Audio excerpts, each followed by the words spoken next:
Ya, salam satu roh. Salam satu roh. Ikanos Yesus baik. Sesuatu seorang yang janji dia datang, ya puji Tuhan. Kalau nggak datang, ya haleluya, datang puji Tuhan. Apa kasih kode dari sana ada? Enggak, gini-gini kira kasih kode kan? Operatornya bukan. Oke. Ya puji Tuhan. Ya selamat bertemu kembali semua yang kurindukan tadi malam hadir sekarang, dan saya tahu Tuhan mengasihi saya. Haleluya. Kenapa saya tahu Tuhan mengasihi saya? Ali Bibi tanya aku, Tuhan, orang-orang ini udah lama gak ketemu Tuhan, besok ketemu gak ya? Kulihat, gak apa-apa aku sebut namanya, gue doakan kan di hatiku aja deh. Tapi kulihat semua datang, dan saudara sama kayak orang tua. Kalau anaknya merantau semua, saya belajar dari pengalaman sendiri. Ternyata orang tua itu tidaklah merindukan anaknya ngasih sesuatu yang wow, itu enggak. Sebenarnya orang tua itu sangat terharu begitu anaknya pulang, atau kalau nggak bisa anaknya pulang, dia telepon aja, wow, itu senang kali orang tua itu. Jadi mau nangis saya. Kalau kita nggak pernah mengalami itu, kayaknya kita nggak. Tapi aku mau ceritakan ini kayak gimana ya? Karena pengalaman kami adalah anak yang nggak bisa memberi secara materi karena kami hamba Tuhan.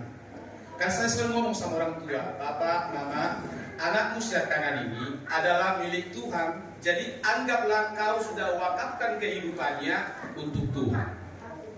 Gitu. Rupa-rupanya sampai sekarang orang yang paling dekat dengan Bapak Mama ini, ya kami cucu-cucunya di sini. Kenapa? Selalu ingatkan kalau mereka lupa, telepon opung. Dan saya juga kalau nelpon sama Bapak, karena sama-sama hamba Tuhan pula kan, kami kalau nelpon itu mau berjam-jam sampai keberatan. Di sini keberatan permaisuriku, di sana juga keberatan permaisuri. Mengambil opung, aja pigau katanya. Lalu ceritanya. Jadi saudara, ternyata bagi orang tua ini saya lihat bukan karena apa yang dikasih anaknya, bukan. Tetapi orang tua ini saya pahami, saya lihat psikologinya adalah ketika kita memang peduli dan kita tahu dia ada, ejeknya istilahnya itu kita setor muka gitu. Cuma dilihatnya kita udah bangga kali, didengarnya suara kita senang kali, apalagi kita bisa pulang menjumpai dia, cuma mau salaman peluk dia. Wah, itu luar biasa. Jadi memang betullah anak kokido hamorau dia, kata orang Batak. Kalau yang orang Nias nggak tahu filosofi nanti bagi-bagi lah. Haleluya, haleluya. Jadi saya menyebutkan apa yang disampaikan Bapak Pedatua Simanjuntak. Kukira tadi ada tambahan dari Pedatua Pak lain ini juga. Jumpa nggak kami besok ya? Pikir kan kuliah hari Jumat status ini masih di Monas ini kayaknya gitu. Tapi jumpa, aku pikir tadi mau bersaksi apa gitu, tapi mungkin lain kali Bapak ya. Haleluya. Saya mau cerita tentang ini bilang tadi. Kita keluarga besar tubuh Kristus bahagia. Memang di sini udah sering gue bilang 2-3 kali, bahkan belakangan ini saya juga konsen ke jemaat kita yang di Duri, jemaat kita yang di Kota Batak.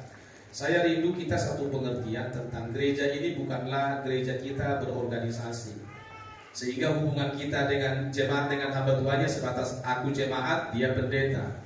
Yang model kayak gitu itu organisasi. Tapi yang Tuhan mau adalah gereja itu keluarga. Firman Tuhan banyak sekali ngomong tentang itu.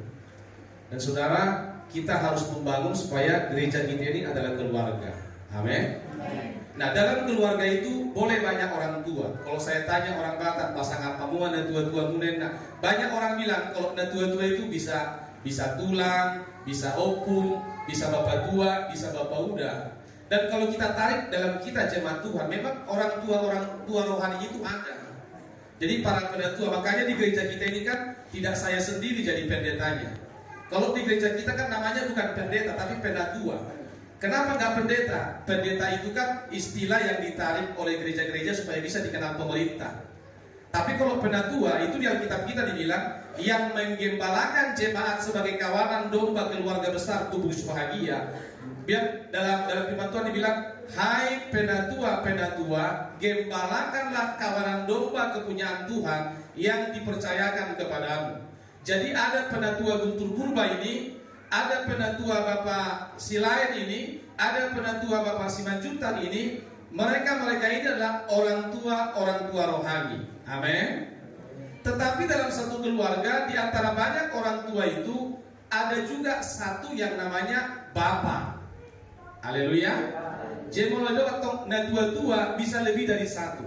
Tapi kalau dibilang bapak, orang kalau dibilang yang duanya bapakmu, oh di laptop kita pakai kuat. Oh pikir aku anak haram, makanya. Jadi orang satu, makanya waktu Yesus bilang barang siapa yang adalah anak Abraham, dia percaya kepadaku. Lalu marahlah orang-orang Farisi, orang-orang ahli Taurat itu. Jadi maksudmu kami anak zina, dua bapak kami, Abrahamnya bapak kami. Nah kalau Abraham bapakmu, kau percaya kepadaku dan kau dengarkan apa yang kusampaikan. Jadi maksud saya ngomong ini, mari kita perkuat bahwa kita adalah satu keluarga, tubuh Kristus bahagia. Puji Tuhan. Nah kemarin kita ketemu sama camat di Kandis ini. Nggak tahu itu di bawahnya satu lurah Kandis kota, di bawahnya satu Marganing Bulan, kayaknya di pegawai di kecamatan, nggak pernah tahu apa bidangnya. Tapi ketika kita jajak pendapat, mereka menyampaikan bahwa di provinsi Riau, di kota Kandis kita ini adalah kecamatan yang tingkat narkobanya paling tinggi. Itu kabar baik atau kabar buruk? Kabar buruk. Tapi gereja ada untuk membawa kabar baik. Amin. Jadi camat itu bilang dari semua provinsi, dari semua kecamatan di provinsi Riau, itu tingkat pengguna kasus narkoba itu paling tinggi di kecamatan Kandis. Dan telah diprogramkan dari kabupaten kita untuk membuat satu pilot project percontohan sehingga kecamatan Kandis itu menjadi target operasi atau program pemerintah yang disebut dengan bersinar, bersih dari narkoba. Artinya di Kandis ini ada banyak anak-anak muda yang berandalan. Jadi ternyata jenis narkoba itu bukan cuma dia nyabu, bukan cuma putar, bukan cuma gele atau ganja atau simbolis, bukan. Saya curiga seperti anak-anak yang ada di Jalan Sudirman dengan SSI, SMP 1 itu punya tradisi anak-anak sekolah ngelem. Jadi kurang modal dia ngelem. Jadi kalau ada orang agak peang gitu dia, PA orang yang kayak gini-gini, aku curiga. Jadi kecurigaan ini bukan karena kebencian, tapi rasa peduli. Kalau kita gereja Tuhan harus menjadi berkat. Amin. Amin. Itulah sebabnya kemarin sebagai hamba-hamba Tuhan, atau lebih lagi, maaf saya harus menyampaikan ini, walaupun mungkin nggak semua belum bisa semua menerima. Sebagai orang tua rohani, makanya saya agak sedih kalau anak-anak muda kita nggak bisa kita konsentrasikan kepada acara-acara rohani. Karena sebenarnya kalau kita kita utamakan ke sana, yang beruntung itu keluarga. Kita yang beruntung. Bayangkan kalau anak-anak kita tercecer dan ketangkap sama terantip salah satu, rupanya terlibat karena kenakalan remaja di sekolah ngelem gitu. Dan yang ngomong ini langsung camat kemarin. Nah dari situ saya menyadari bahwa firman Tuhan gak pernah salah. Nah karena itu kalau mau ditanya apa tema kita bulan ini, saudara, di warta jemaat kita dibagikan kemarin, saya minta tolong itu tidak jadi semacam simbolis yang dikasih lalu disimpan gak pernah dibaca. Yang kita taruh di sini bukan sekedar pelengkap acara warta gereja kita, tapi ini lahir dari doa. Kira-kira renungan apa yang kita sampaikan. Jadi tiap bulan kan judulnya di warta jemaat itu beda-beda.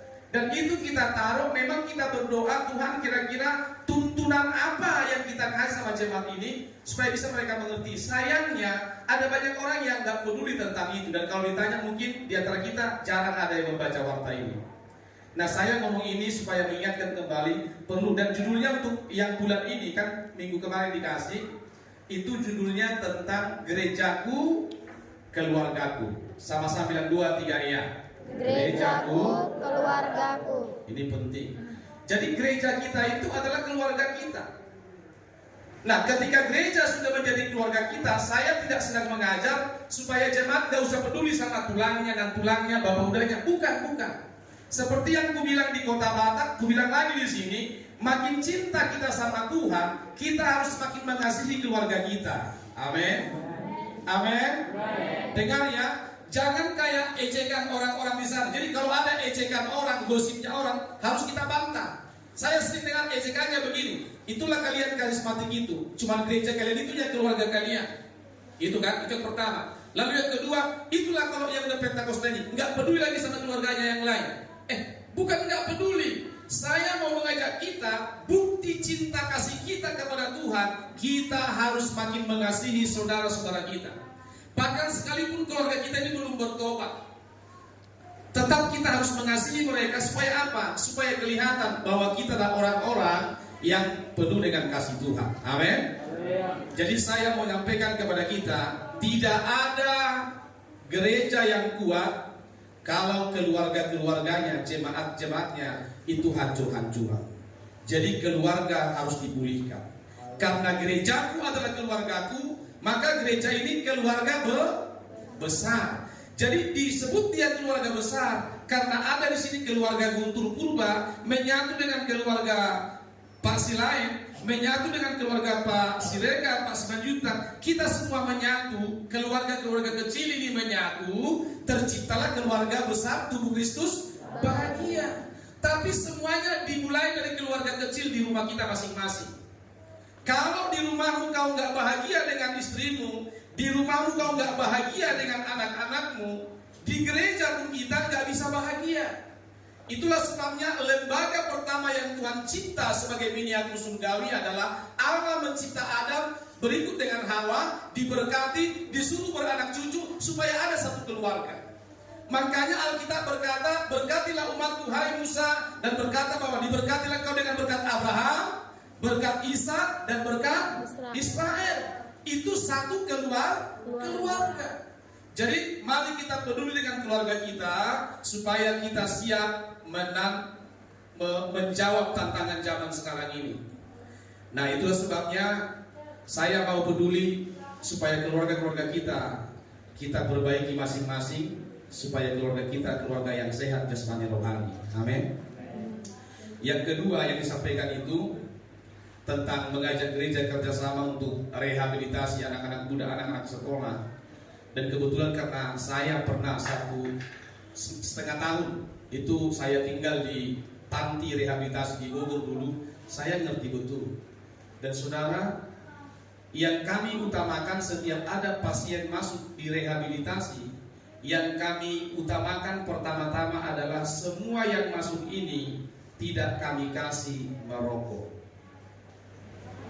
Kenapa tidak boleh merokok?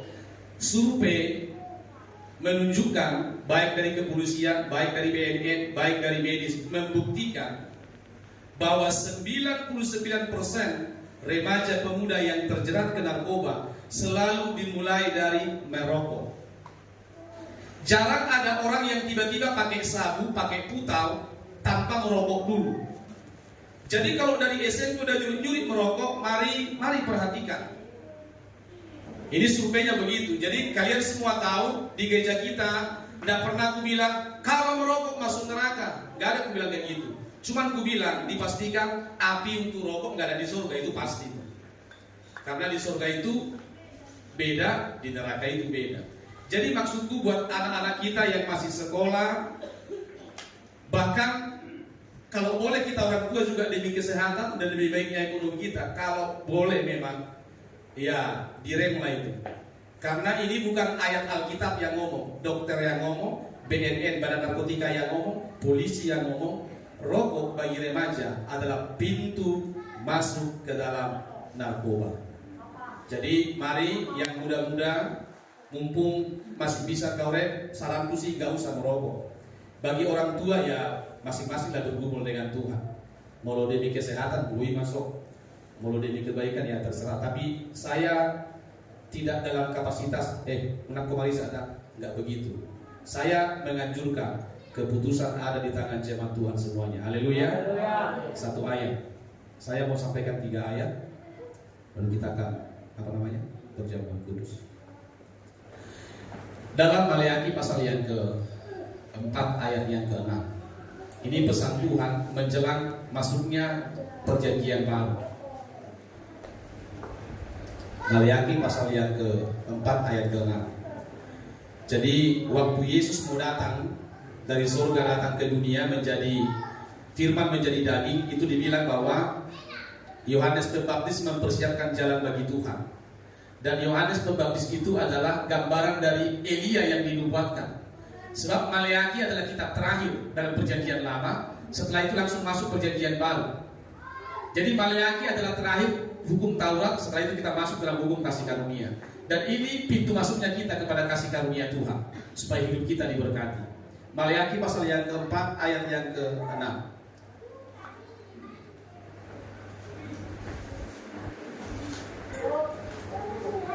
Gak bisa kamu baca ya, udah bermasalah ini kayaknya banyak rektor.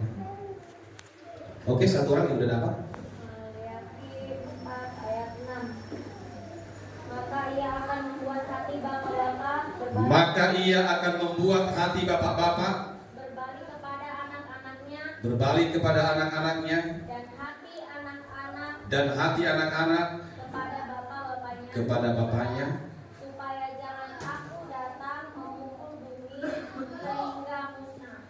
supaya jangan aku datang memukul bumi sehingga musnah. Ini pesan penutup dari perjanjian lama. Kata Tuhan begini, pada hari itu aku akan mengutus hamba-Ku dalam kuasa roh dan urapan Elia untuk membuat hati bapak-bapak berbalik kepada anaknya dan hati anak-anak berbalik kepada bapaknya. Artinya hubungan dalam keluarga ini harus dipulihkan. Ini penting. Saudara, kita nyanyi-nyanyi, kita Pentakosta, kita karismatik, tapi kalau keluarga kita broken home, ayat ini menjelaskan suasana berantakan dalam rumah tangga adalah bukti bahwa kita belum mengalami pemulihan. Jadi kalau kita masih belum connect dengan pasangan kita, apalagi nggak pernah nyambung sama anak-anak kita, saya berkata kita perlu mengalami pemulihan. Beberapa kasus bagi jemaat-jemaat yang mau datang jujur sama Tuhan didoakan, ternyata ada banyak anak-anak itu nggak pernah connect sama bapaknya. Ada banyak anak-anak itu kecewa sama orang tuanya. Dan ini menjadi masalah yang sangat serius. Dan kalau itu kita biarkan, maka tidak ada keluarga-keluarga yang betul-betul takut akan Tuhan. Padahal gereja yang kuat adalah gereja yang terdiri dari keluarga-keluarga yang dipulihkan Tuhan. Maka kalau ada jemaat kita mau menikah, yang kita utamakan mau kayak mana dia, yang sudah celaka, yang sudah salah jalan, kita nggak terlalu memprioritaskan itu. Tapi yang kita utamakan adalah mau nggak kau dilayani, dipulihkan, dikonseling, ditraining, begitu. Makanya cerita-cerita tentang pernikahan, saya bilang puji Tuhan Mak ya, belum ada yang kita berkati hancur rumah tangganya ya. Tuhan jangan sampai ya. Ingat-ingat yang belum ada. Iya kan, adalah satu kegagalan bagi kita hamba Tuhan yang kita berkati, keluarganya hancur. Walaupun mungkin bukan kesalahan kita, mungkin mereka nggak menerima, nggak memperhatikan apa yang kita sampaikan. Tetapi adalah bentuk satu kegagalan bagi kami kalau yang kita berkati dengan tangan kita sendiri di hadapan Tuhan, keluarga itu hancur. Saya mau bilang rumah tangga yang hancur atau masih sama-sama tapi udah nggak harmonis lagi, saya bilang itu adalah miniatur neraka. Jadi ada anak-anak malas di rumahnya karena dia merasa kayak di pinggir neraka dia tinggal di rumahnya. Dia pergi ke teman-temannya, ketemu sama temannya, teman-teman yang badung pula kawan-kawannya. Disitulah mulai mengasi, disitulah dia mulai ngelem, disitulah mulai dia terjerat kepada narkoba. Kenapa? Dia nggak mengalami kenyamanan di rumahnya. Jadi ini jadi tugas kita penting. Kita bapak-bapak harus berusaha menjadi sahabat bagi anak-anak kita. Bapak-bapak katakan haleluya. Penting. Jadi saya senang kalau saya lihat, kalau nanti anak-anak bertanya, mana lebih baik mamamu sama bapakmu? Saya nggak mengajarkan mereka untuk pilih kasih, saya ingin tahu sedekat apa sih anaknya sama bapaknya. Karena Alkitab berkata figur bapak itu penting. Makanya ketika murid-murid bertanya, Yesus datang, kalau kau berdoa katakan saja, Ya. Bapa kami yang di surga. Maka dalam iman Kristen pun konsepnya diajarkan bagaimana kita punya hubungan yang baik dengan Bapa di surga. Jadi kalau seperti yang kualami, baik hubunganku sama Bapakku, ketika aku berdoa, Bapa kami, itu pun lebih enak, cepat nyambung sama Tuhan. Tapi kalau setiap kali mendengar kata Bapa, anak ini udah emosi duluan, gimana dia mau datang ke gereja? Ya Aba, Bapa, jijik dia ngomong itu. Dibayangkan bapaknya itu adalah iblis bagi dia. Nah sebentuk pokihonannya bapak satu mati. Ada yang kayak gitu, kepahitan. Dan rupa-rupanya kita tanya, bapaknya pun, oh memang kalau boleh mau dipasang aja anak itu biar cepat mati begitu. Kenapa? Ada hubungan yang rusak di sana. Dan saudara tahu, kalau figur Bapa sudah hilang dari keluarga, keluarga itu tidak bisa diberkati. Firman Tuhan bilang, kalau Bapa tidak balik sama anak, anak tidak balik sama Bapa, maka bumi binasa. Jadi mari kita perbaiki. Amin. Amin. Nah karena itu rupa-rupanya bukan cuma di perjanjian lama ada tentang menghormati orang tua ini. Bagi kalian anak muda, dengar ini baik-baik. Mau kayak manapun pintar kalian, mau seperti apapun hebatnya kalian, selama kalian tidak menghormati orang tua kalian, selamanya kalian tidak mengalami kebaikan Tuhan selama hidup di dunia ini. Siapa yang bilang? Firman Tuhan. Dalam perjanjian lama ada hukum 10 hukum terkait, hormatilah ayahmu dan ibumu supaya lanjut umurmu di tanah yang Tuhan berikan kepadamu. Itu hukum Taurat 10 hukum. Betul?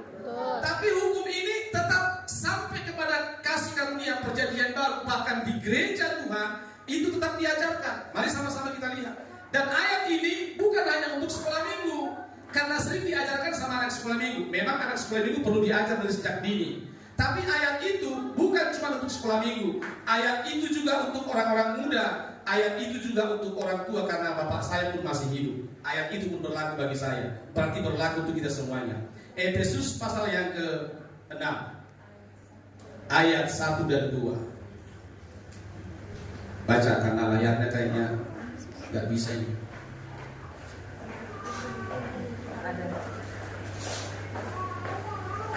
Kenapa ini bisa perjanjian lama tadi gak bisa ya? Hei, nanti minta tolong ya Pak. Kayaknya gak hei itu, gak ngerti lagi kan? Oke. 2, 3, iya. Hai anak-anak, taatilah orang tuamu di dalam Tuhan, karena haruslah demikian. Ayat 2. Hormatilah ayahmu dan ibumu. Ini adalah suatu perintah yang penting, seperti yang nyata dari janji ini. Apa janjinya? 3. Supaya kamu berbahagia dan panjang umurmu di bumi. Firman Tuhan ini gak pernah salah. Biar kau pintar. Sekarang mungkin biar bisa kau cari kerja sendiri, mungkin lebih banyak uangmu dari bapakmu. Saya mau bilang baik-baik, firman Tuhan ini gak pernah salah. Hormatilah ayahmu dan ibumu supaya apa? Lanjut umurmu.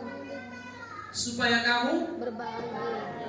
Jadi kalau kau mau bahagia, kita anak mau bahagia, hormatilah ayahmu dan ibumu. Hormati. Itu. Biar orang tua kita belum bertobat sekalipun. Saya kalau pulang sama tulang saya, keluarga-keluarga dari opung mama saya, karena rata-rata waktu itu mereka menutup masih suka ke dukun. Tapi asal pulang aku anggap aja ke rumahku.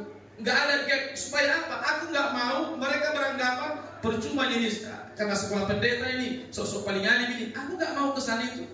Ku dekati mereka, makan sama-sama sama mereka. Pokoknya nggak ada perbedaan. Bagi aku, kita harus menjadi contoh bahwa semakin kita cinta Tuhan, semakin kita menghormati orang tua. Amin. Dan terkhususnya ayahmu dan ibumu. Karena bapak cuma satu, mama cuma satu. Kalau dibilang orang tua, tulang juga iya mungkin, karena luas pengertiannya. Tapi ayat ini mengarah kepada figur hormatilah bapakmu sama mamamu yang melahirkanmu datang ke dunia ini. Kalau kau mau bahagia. Haleluya. Haleluya. Iya, itu. Terus kayak mana Pi? Ini anak muda. Kayak mana kalau bapakku masih penjudi, pemabuk? Itu tidak alasan bagi kita untuk tidak menghormati, mengasihi mereka. Gak ada salahnya menghormati orang tua. Bahkan orang tua yang kejam sekalipun, hormati dia. Amin. Hormati. Terus kok dibilang sama-sama lah kita sama-sama lah kita main skater, main biliar lah kita, atau sama-sama lah kita ini, sama-sama lah kita bareng itu. Nah, kalau itu jangan. Karena itu bukan menghormati namanya. Itu mengikuti ajaran yang salah. Jadi bedakan menghormati, bedakan mengikuti ajaran yang salah. Gitu. Saya selalu seperti itu. Jadi semakin kita cinta Tuhan, rahasianya supaya kita bahagia dan kita panjang umur, hormatilah bapakmu sama mamamu. Kira-kira begitu bahasanya. Ayahmu dan ibumu. Haleluya. Nah, sekarang yang kedua dari ayat ini. Rupa-rupanya nggak semua orang beruntung di rumah itu bapaknya takut akan Tuhan. Makanya ada banyak anak-anak yang tersiksa di rumahnya, teraniaya di rumahnya, karena nggak semua anak-anak ini beruntung punya bapak, punya mama yang takut Tuhan, yang cinta Tuhan. Seperti yang dibilang tadi, ada mungkin yang bapaknya nggak pernah ke gereja, ada yang bapaknya belum bertobat, kan nggak semua beruntung. Nah, kalau begini seperti apa? Coba naik ke ayat 1. 2, 3, iya. Hai anak-anak, taatilah orang tuamu di dalam Tuhan. Kenapa? Karena haruslah demikian. Jadi saudara, ketika kita mengajukan konsep keluarga ini, makanya semua anak-anak muda, bahkan keluarga-keluarga muda yang saya berkati, yang kita training di sini, kita ngajarkan hanya ada 2 opsi. Panggil amang ina atau panggil papi mami, suka mula mana nyamannya. Kenapa kita memerankan konsep ini? Sebab kalau anak tidak punya figur bapak dalam hidupnya, ini anak gak bisa jadi baik.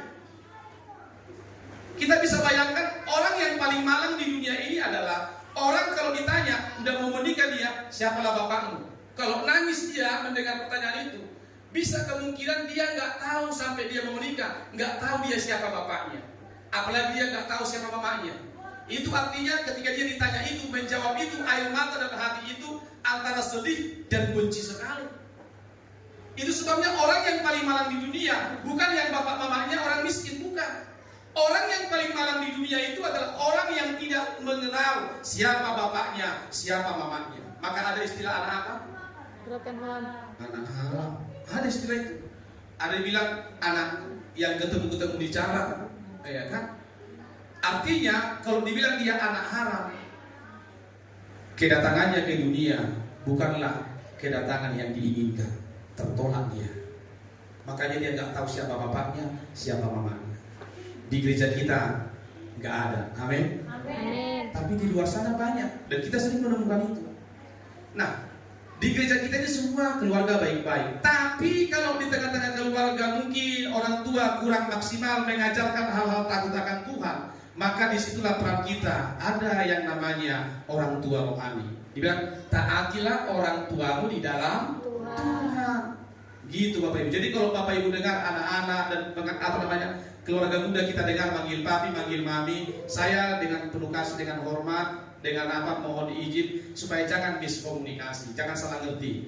Kita sedang memang melatih supaya terbentuknya satu keluarga yang memiliki bapak, supaya dia ngerti kayak mana hubungan anak dengan bapak.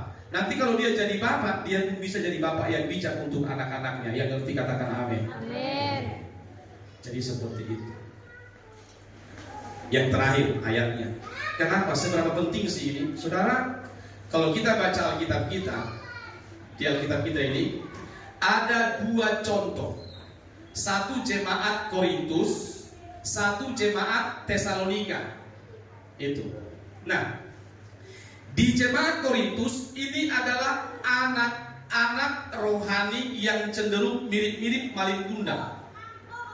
Tetapi di Tesalonika jemaatnya betul-betul mengerti hati Bapa, dan itu sudah kita saat di renungan warta jemaat kita, bahwa ada perbedaan yang sangat nyata antara orang yang mengerti yang memiliki bapa secara rohani, secara jasmani juga, dengan orang yang tidak memiliki. Nah saudara, jemaat Korintus ini kalau kita baca Alkitab kita, mungkin belum semua jemaat membaca, makanya kami ada mengarahkan. Kalau dalam kitab 1 Korintus dan 2 Korintus kita baca ini baik-baik, isinya semua adalah nasihat Rasul Paulus kepada jemaat itu, karena jemaat ini belum sungguh-sungguh bertobat. Maka ayatnya dibilang di sana, kamu masih sangat duniawi. Waktu aku datang kepadamu, susulah yang kuberikan kepadamu, karena kamu belum bisa menerima apa yang harusnya kamu kerjakan. Jadi iman mereka belum sungguh-sungguh. Sehingga kitab Korintus ini banyak persoalan. Kalau kita bicara tentang kawin cerai, itu banyak di kitab Korintus. Kita baca tentang orang kikir, itu ada di kitab Korintus. Kita baca tentang penyembah berhala, itu ada di jemaat Korintus. Jadi di jemaat Korintus itu, walaupun mereka karismatik, Pentakosta, bermasmur, memuji menyembah Tuhan, tapi di Korintus itu belum sungguh-sungguh bertobat. Rupa-rupanya adalah karena mereka menolak kebapaan Rasul Paulus yang mengayomi mereka. Itu seperti kita punya anak kandung lalu bilang, siapa kau rupanya? Wah, itu memang terikat di hati kita. Jadi walaupun hanya mitologi atau legenda tentang Malin Kundang atau Simardan, Sogo Simardani, Sogo Simardani, itu kalau kita hayati itu, wah, itu bisa orang tua yang mengalami itu betul-betul bukan makin sembuh hatinya, tersayat-sayat memang. Itu ngeri sekali. Dan ternyata di dalam gereja Korintus itu Paulus mengalami itu. Nah ini kita tutup di sini. 1 Korintus pasal yang keempat, ayat yang ke-15.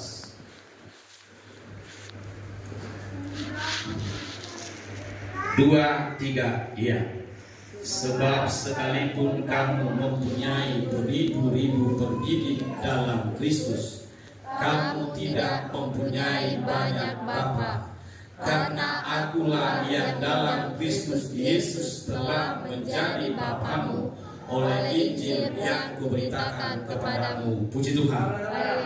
Puji Tuhan. Saya mengajak kita supaya kita memahami, dan maaf terkhusus buat orang-orang yang kita layani, kita baptis, kita layani, kita training pranikah, kita berkati, punya anak semua.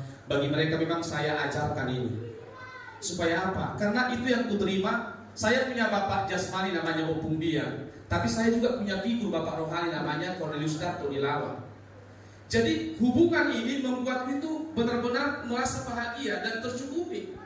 Waktu aku susah dan sedih, mereka adalah orang yang setia. Jadi kalau ada masalahku, dua orang inilah yang kujumpai. Kalau nggak bisa kujumpai, ku telepon, ku tanya. Sebab di jemaat Korintus ini ya, ketika ada masalahnya, makanya di pasal 5 dibilang, sebab kamu menjadi bahan pujian. Karena ketika ada persoalan di antara kamu jemaat Korintus, kamu justru mencari nasihat kepada orang-orang dunia. Itu. Jadi waktu itu orang-orang Kristen di Korintus ini betul-betul tidak mempunyai figur bapak rohani, sehingga tiap kali ada masalah mereka mencari jalan sendiri-sendiri.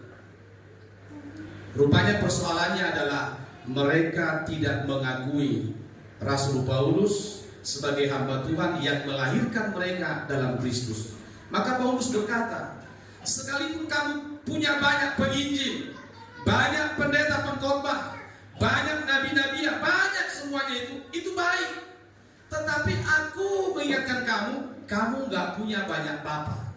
Akulah yang oleh Injil kuberitakan kepadamu dalam Yesus menjadi bapamu secara rohani maksudnya. Puji Tuhan. Maka saya melihat kalau ada gereja, gak usah sebut, nanti pas kita upload videonya repot juga. Ada pula nanti yang live mereka. Saya ada contoh gereja begitu. Kalau di gereja itu bilang, ini pertemuan resmi, udah ngomong tulang, anak guru, opung. Kalau udah gitu di gereja, udah repot itu. Saudara, saya adalah orang Batak, saya mengakui adat Batak, dan gereja kita bukanlah gereja yang anti adat. Amin. Tapi kalau udah kita bawa adat istilah taronggo ke gereja, disitulah rusaknya semua hubungan rohani. Maka Paulus berkata, kamu boleh punya banyak pengajar, Kamu boleh banyak pendidik, tapi dalam Kristus akulah yang menjadi bapamu. Oleh penggembalaan, oleh pelayanan, oleh pengayoman yang kusampaikan kepadamu. Puji Tuhan. Puji Tuhan. Ini penting Bapak Ibu. Jadi saya mau berterus terang sekarang bisa. Jemaat Tuhan bisa. Ternyata ukuran kerohanian itu juga kita lihat. Bagaimana jemaat memanggil hamba Tuhan, pemimpinnya, termasuk Amang Silat. Kalian jemaat, gini ya. Selama aku datang ke sini, jumpa sama Pak Lain, jumpa sama Pak Junta, jumpa sama Ibu Tika, belum pernah aku dipanggil Lain, Tulang, aku enggak. Sejak aku kenal mereka ini, mereka panggil Om. Dan kepada ini si tante kita, semua baik, Ibu Lain juga, Tang, kayak gitu. Oh iya ya, kenapa? Mereka udah punya kematangan iman. Jadi mereka ngerti menempatkan diri. Haleluya. Yang aku bikin kaget pernah aja gitu ada. yang udah senior aja manggil Om, Tang. Kita bukan mendidikan diri, tapi dari cara kita memanggil orang itu kita bisa menempatkan diri kita seperti apa sih pertumbuhan iman kita. Jadi kalau tiba-tiba datang ibadah dan tulang, ibadah naboru, kalau udah kayak gitu cara panggilnya, atau dibilang itulah dia, itulah kak, itu contohnya, itu nanti ke depannya itu membuat kita gini.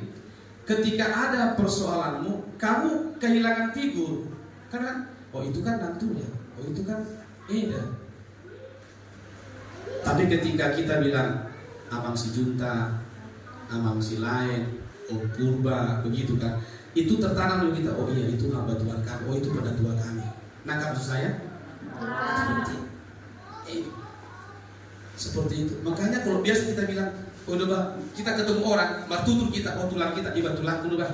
Karena tertanam ya sudah tulang, itu tertanam. Jadi ketika kita jumpa, karena kita dalam, oh iya itu tulang, gitu. Kenapa? Karena tulang itu silsilahnya di atas kita harus hormat, gitu. Tapi kalau berek, gitu. Jadi apa yang kita panggilkan itu menempatkan kita pada posisi kita. Dan kira-kira begitulah jemaat di Korintus ini. Sehingga mereka hampir seperti maling kundang, mereka nggak ngerti. Nah karena itu apa sih yang mau sampaikan hari ini? Yang saya mau bilang kepada kita hari ini, mari kita betul-betul melebur dalam satu keluarga rohani. Nanti keluarga jasmani betul harus kita hormati. Jangan sampai itu nggak ada. Tapi begitu kita masuk dalam satu umat, perkumpulan umat Tuhan, gereja Tuhan, mari kita membangun satu keluarga tubuh Kristus bahagia. Puji Tuhan. Jadi Bapa di surga adalah Bapa kita yang kekal. Tetapi kita nggak mungkin menghormati Bapa di surga sementara Bapak-bapak rohani yang mewakili Tuhan di bumi kita nggak hormati. Maka semalam saya bilang di Kota Batam, karena ada masalah juga tentang itu juga. Tapi puji Tuhan, mereka sudah selesai masalahnya. Mereka semua baik-baik saja. Mereka berkata, tepat kali datang Bapak Purba, nggak sempat kami berunyam di sini. Ya masalah kayak gitu tentang hubungan kekeluargaan. Terus saya bilang, dalam Tuhan mungkin kalian hula-hulaku, bukan dalam Tuhan, dalam keluarga mungkin kalian hula-hulaku, kalian hula-hulaku. Tapi mari kita bawa hukum Kristus supaya kita bisa baik-baik. Kita atur keluarga secara rohani. Amin. Itu penting. Kenapa? Karena dari situlah kita mulai mengalami hadirat Tuhan. Waktu kita berkumpul, kita menjadi satu keluarga. Dan tanggung jawab orang tua supaya kami tidak jadi penatua-penatua durhakanlah kami.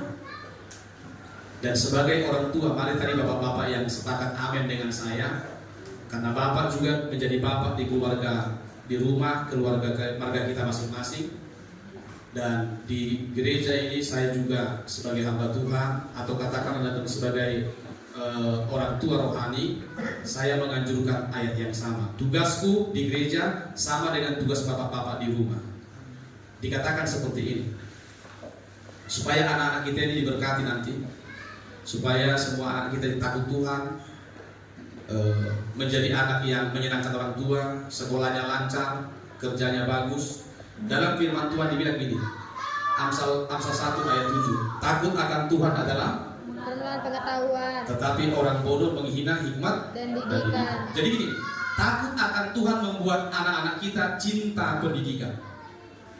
Tetapi orang bodoh itu benci pendidikan. Itulah sebabnya di Indonesia semboyan dan logo sekolah Dinas Pendidikan Nasional kita itu di topi SD, topi SMP, topi SMA ada gambar di sini logo ditulis Tutpuri Handayani. Sebenarnya itu dari sekolah yang dibangun Ki Hajar Dewantara. Sekolah pertama di Indonesia namanya Taman Siswa. Dan saya memang alumni dari Taman Siswa juga kebetulan. Jadi saya cukup ngerti. Jadi Tutpuri Handayani sebelum itu kan ini. Ing Ngarso Suntulodo, Ing Madya Mangunkarso, Tutpuri Handayani. Di depan dia memberi teladan, di tengah-tengah dia memberi memberi kenyamanan, di tengah dari belakang dia mendorong, memberikan motivasi. Sehingga diambillah semboyan Taman Siswa ini kepada semboyan pendidikan Indonesia, Tutpuri Handayani. Nah, apa hubungannya saya sampaikan ini? Ternyata di dalam firman Tuhan, sebelum ada pendidikan formal di Alkitab, Tuhan telah menganjurkan. Pantaslah Raja Salomo berkata, takut akan Tuhan membuat orang mencintai pendidikan, tetapi kebodohan membuat mereka benci pendidikan. Jadi kalau anak-anak muda kita, kita ajar cinta Tuhan, mereka akan mencintai ilmu pengetahuan, mereka akan menyukai sekolahan dan pendidikan. Tapi kalau mereka jauh dari Tuhan, mereka menjadi orang yang tidak peduli. Dan maaf saya pinjam ayat kasar, maka mereka akan mengalami satu kebodohan. Dan kebodohan itulah yang membuat mereka membenci pendidikan. Maka Yesus mengajarkan itu kepada umat-umat Tuhan. Dan itu telah menjadi aturan sejak dari awal.